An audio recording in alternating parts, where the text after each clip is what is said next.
खबरें जो आपको सीधे जोड़ती हैं हमसे, जिनका आपकी जिंदगी पर होता है सीधा असर।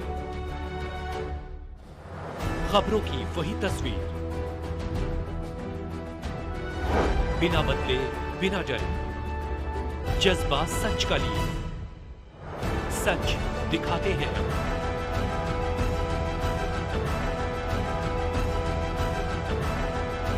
गाड़ी ओल तमस बचार। अब मैं तो आप चल चुका भी आधा 3 फेरी कर गया था।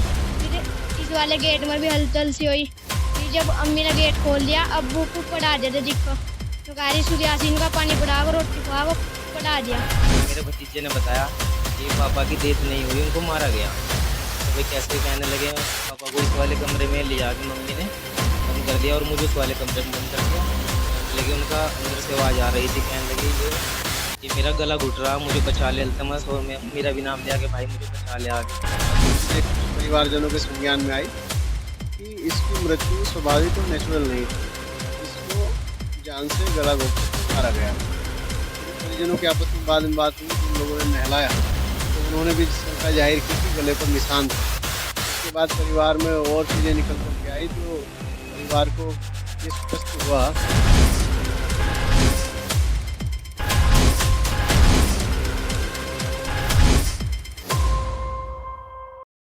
नमस्कार, मैं साजिद अली, आप देख रहे हैं इंडियन एक्सप्रेस न्यूज। आज हम आपको एक ऐसी घटना से रूबरू करा रहे हैं जहां नंदोई और भाभी के एक पवित्र रिश्ते को किया तार-तार। घटना है रुड़की के सालेर गांव की, जहां पत्नी ने अपने नंदोई के साथ मिलकर अपनी हवस के लिए अपनी पति को ही उतार डाला मौत के घाट में। चौंकाने वाली घटना सामने आई है, जहां पति के साथ जीने मरने की कस्में खाने वाली पत्नी ने प्रेम प्रसंग के चक्कर में पड़कर अपने ही पति को मौत के घाट उतार दिया।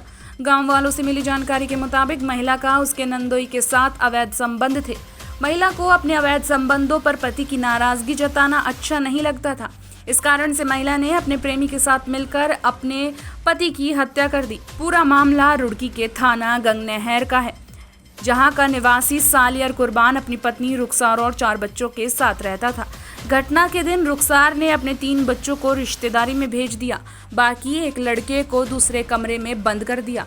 वहीं दूसरे कमरे में रुखसार ने अपने प्रेमी को बुलाकर अपने पति की गला घोंटकर हत्या कर दी और अपने बेटे को डरा धमका कर इस बारे में किसी को भी बताने से मना कर दिया।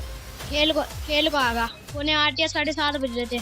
आगो मैंने टीवी चलाया, मैं रोटी खाने लगा। 15-20 मिनट के बाद मैंने टीवी बंद कर को रोटी खा को मैं बाहर आ गया। अम्मी पता नहीं कहाँ थी, मैंने अम्मी का वेट करा। 4-5 मिनट में अम्मी भी आ गई थी। मैंने फ़ोन उठाया, मैं देखने लगा। जब अब्बू नहीं आए थे, अम्मी ने कहा कि अंदर चला जा। मैं नहीं जा रहा, मैं बाहर ही पड़ गया। फिर मेरा फ़ोन में ध्यान था, मैं पूरा देखने लगा। वहाँ खाट को कोई भी नहीं आया।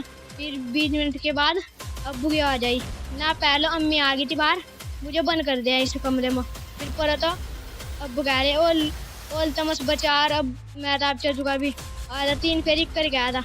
फिर इस वाले गेट में भी हलचल सी हुई।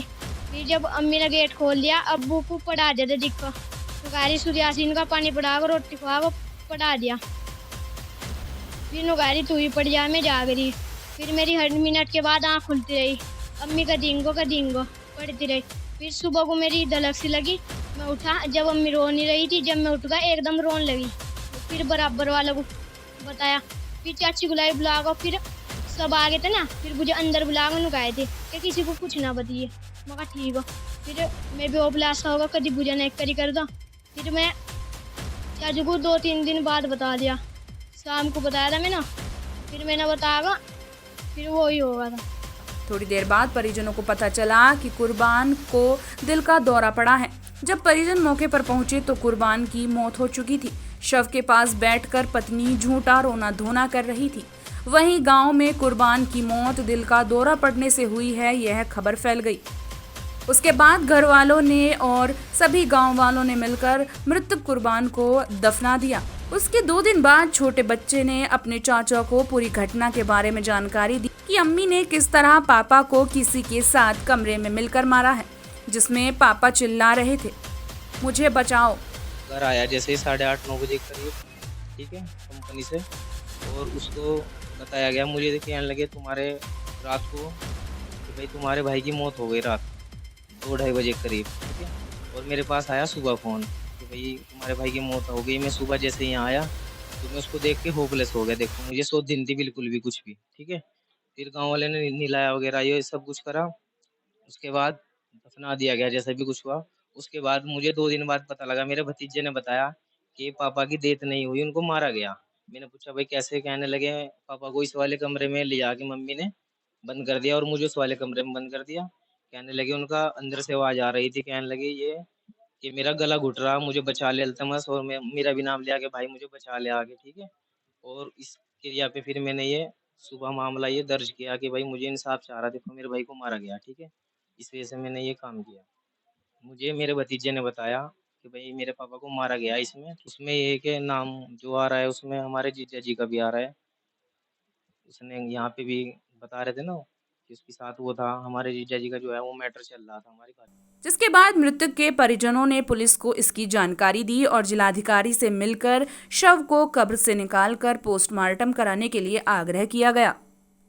ही अरेस्टिंग और वो सारी चीजें पोस्टमार्टम के बाद होंगी। पहले तो सबसे पहली प्राथमिकता है कि इसका पोस्टमार्टम हो।